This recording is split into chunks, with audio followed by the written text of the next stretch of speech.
Rivers State in Nigeria's deep south will be voting for a new governor early next year after the expiration of the tenure of the incumbent 59-year-old lawyer Nyesom Wike. At the moment, the state, despite its almost limitless deposit of oil and gas resources, is beset by a multitude of socio-economic and ecological challenges. Youth unemployment continues to spike, and transparency in public spending has been threatening to wipe out whatever that remains to provide basic education, healthcare, and provision of infrastructure in that state. And the state of affairs in Rivers State has been fueling a growing call for a power paradigm shift, which is not only expected to preserve peace and unity among the people, but also broaden the channels for growth and development. We're now being joined for a quick chat by Dr. John Bazia, a two-term member of the Rivers State House of Assembly, former Commissioner for Chieftaincy and Community Affairs, and a one-time Commissioner for Special Duties. Good to have you with us, Doctor. Now, how would you describe leadership challenges in Rivers State over time till now? You're welcome, viewers. The challenge of leadership in Rivers State cannot be overemphasized.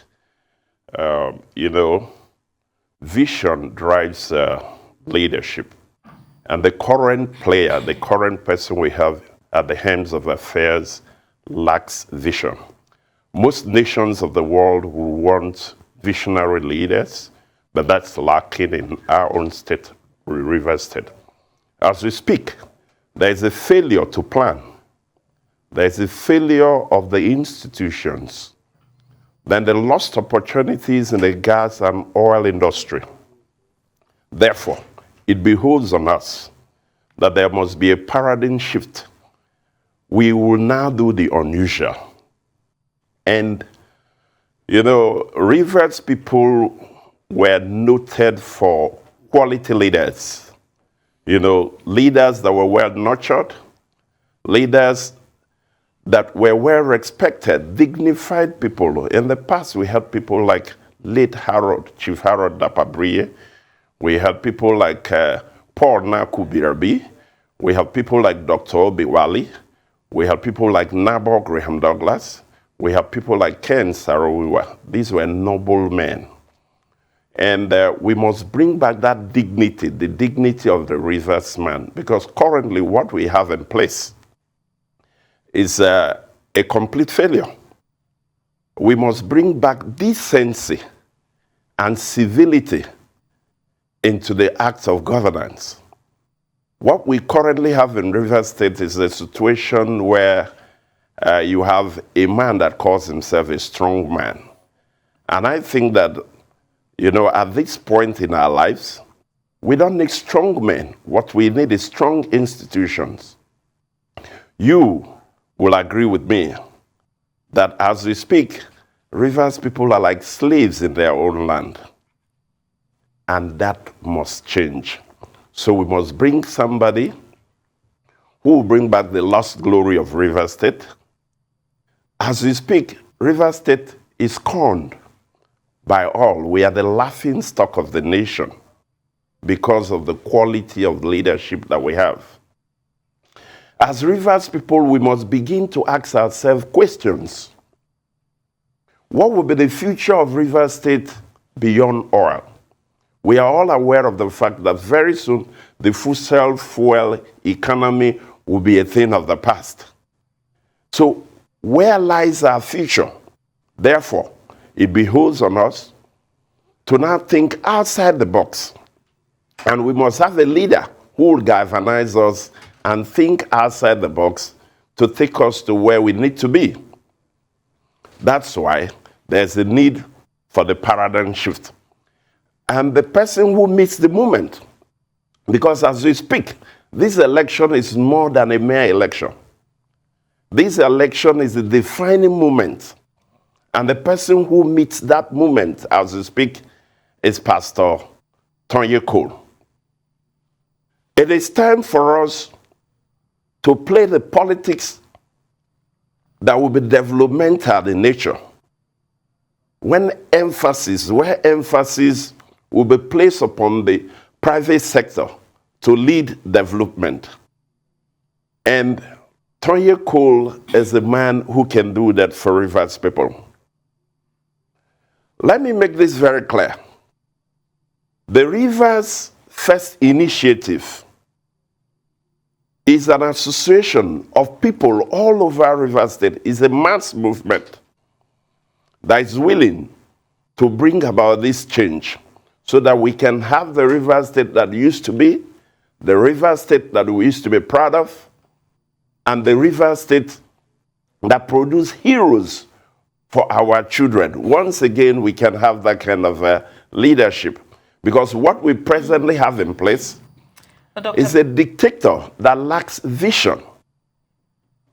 Dr. Bazia, thank you for... Yeah, you were about saying something. Yes, I didn't want to interrupt you, but thank you for sharing your thoughts. I'd like to ask or mention that one of the major challenges when it comes to election season is the deceptive nature of aspirants who, make promises here, and when they get into office, they only further their own interest or the interest of their party at the expense of the electorate. So how do we make better choices? Of course, you've named an aspirant who seems to meet your criteria, but how do we make better choices as the electorate, specifically focusing on the electorate in Rivers State, based on what you've shared?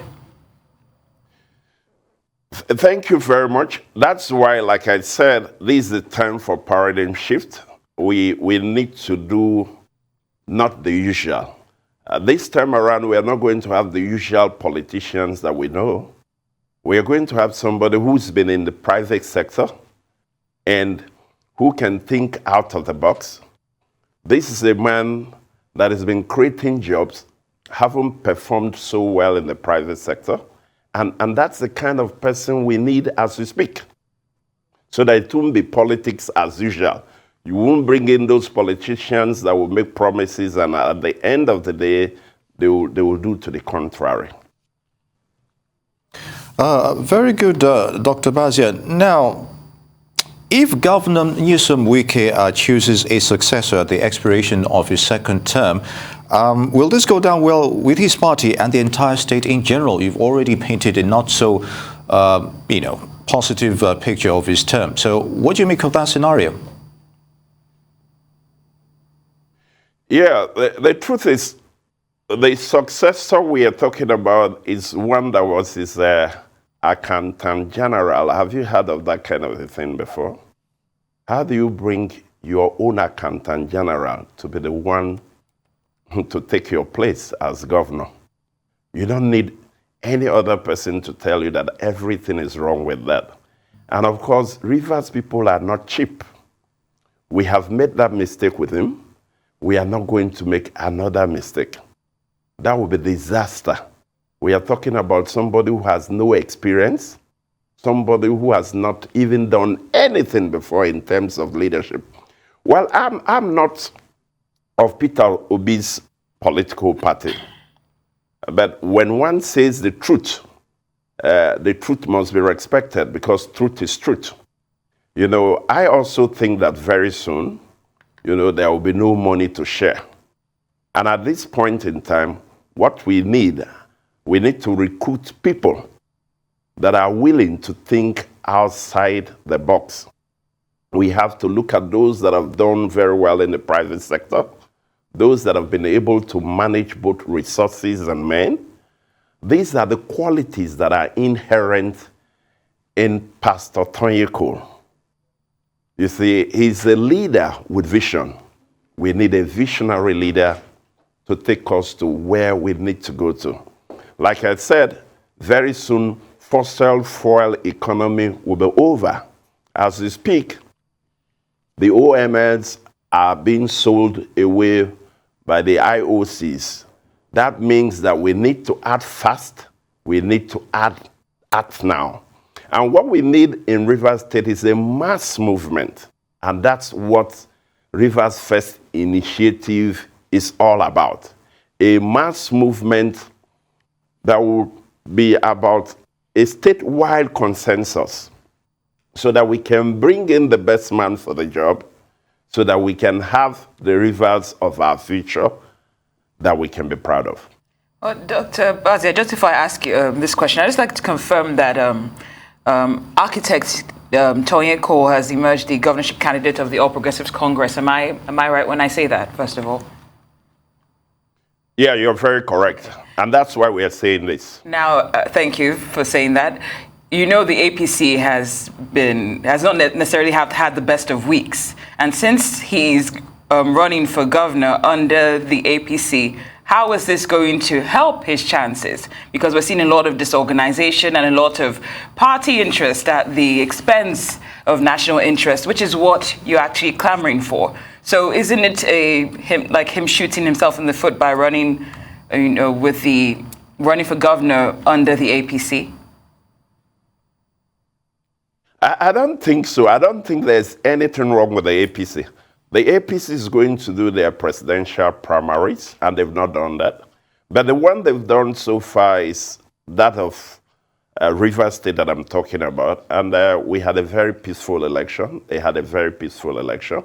And I think that right now we should concentrate on the one we've done, not to talk about the one we've not done. When we get to the bridge, we'll cross it. So what we're talking about is Rivers State. That's what I'm here for.